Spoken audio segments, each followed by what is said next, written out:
She stepped into the elevator, pressed every button, peered into the hallway, and then vanished.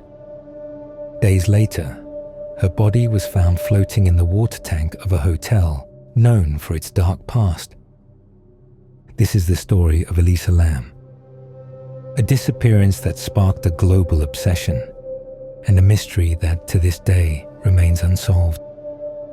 Elisa Lam was a 21-year-old student from Vancouver, British Columbia.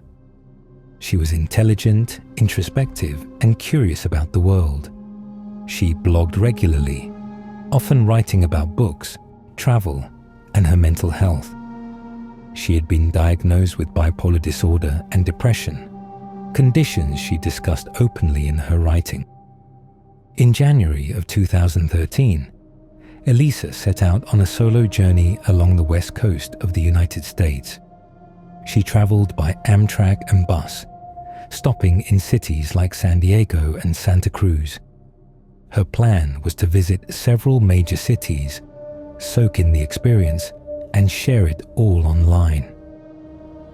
On January 26th, she arrived in Los Angeles, her final stop. She checked into the Cecil Hotel, a budget accommodation in the heart of downtown.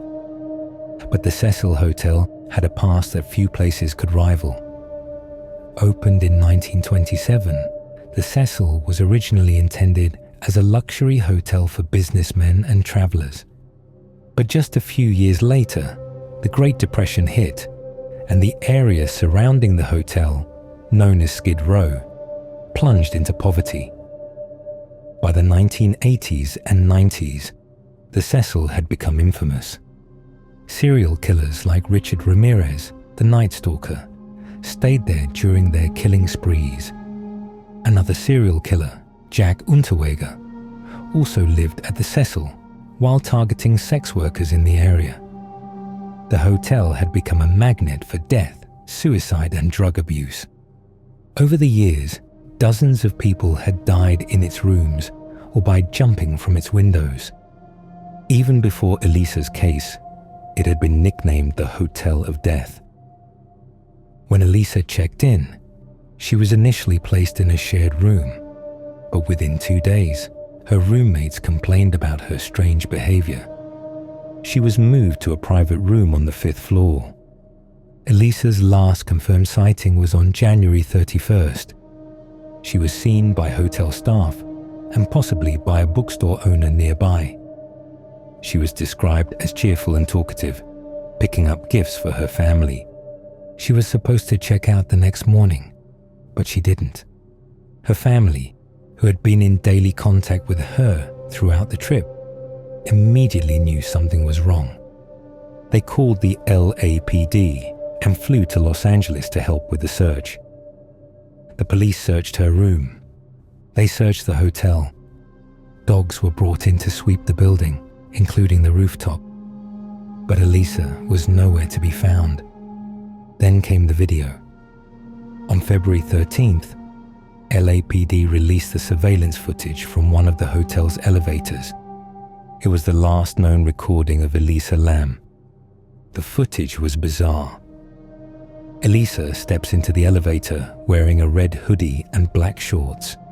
She presses multiple floor buttons. But the elevator doesn't move. She stands to the side, then peeks out into the hallway. She quickly ducks back in, as if hiding from someone or something. She moves to the back corner, then steps out again. She waves her hands in front of her as if she's pushing something invisible.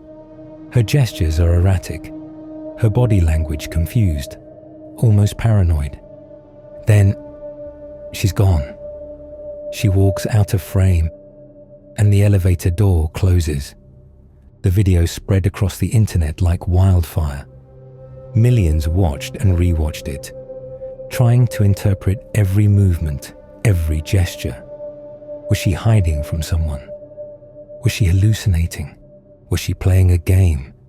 Was she being followed? Theories multiplied. Some believed Elisa was having a psychotic episode. Others thought she was under the influence of drugs. Some believed she was possessed or experiencing supernatural phenomena. A few even thought the video had been edited or tampered with.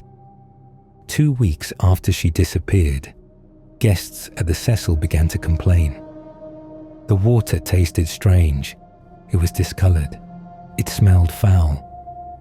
Maintenance staff went to the rooftop to check the water tanks. Inside one of them was Elisa Lam.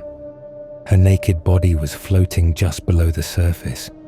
Her clothes, similar to those seen in the video, were also inside the tank. There were no signs of trauma, no bruises, no cuts, no indications of sexual assault.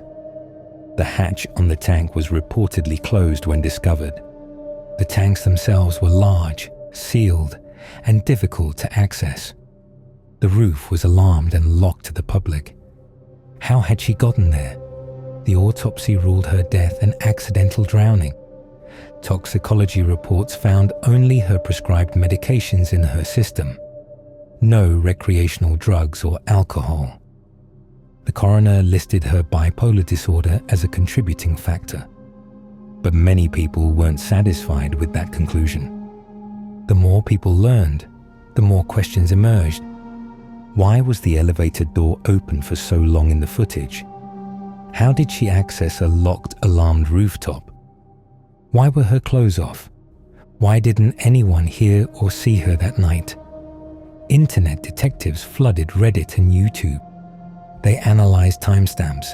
They tracked down old maintenance reports. They combed through Elisa's Tumblr posts, trying to piece together her mental state. Some noted that Elisa had previously written about feeling overwhelmed, that she sometimes went off her medication, that she believed she could sense things other people couldn't. Others pointed out strange coincidences, that a tuberculosis outbreak occurred on Skid Row during the search, one with a testing kit named LAMELISA. Still others believe foul play was involved, that the hotel was covering something up, that there was someone else with her, just out of frame. In 2021, Netflix released a documentary series exploring the case. It covered Elisa's mental health, the hotel's history, and the online obsession. It portrayed a tragedy misunderstood, amplified by the internet's appetite for horror. Today, the Cecil Hotel has been rebranded again. It's now called the Stay on Main. The rooftop is locked. The tanks are sealed. But the questions remain. Elisa Lam was bright. She was vulnerable. She was alone in one of the darkest places in LA. She walked into an elevator and never came out. What happened that night? Was it an accident? Was it something more? Was it a case of mental illness and tragic misadventure? Or was Elisa Lam the victim of something far more sinister? Let us know what you believe, and subscribe to Dark Dossier, where the truth is always buried.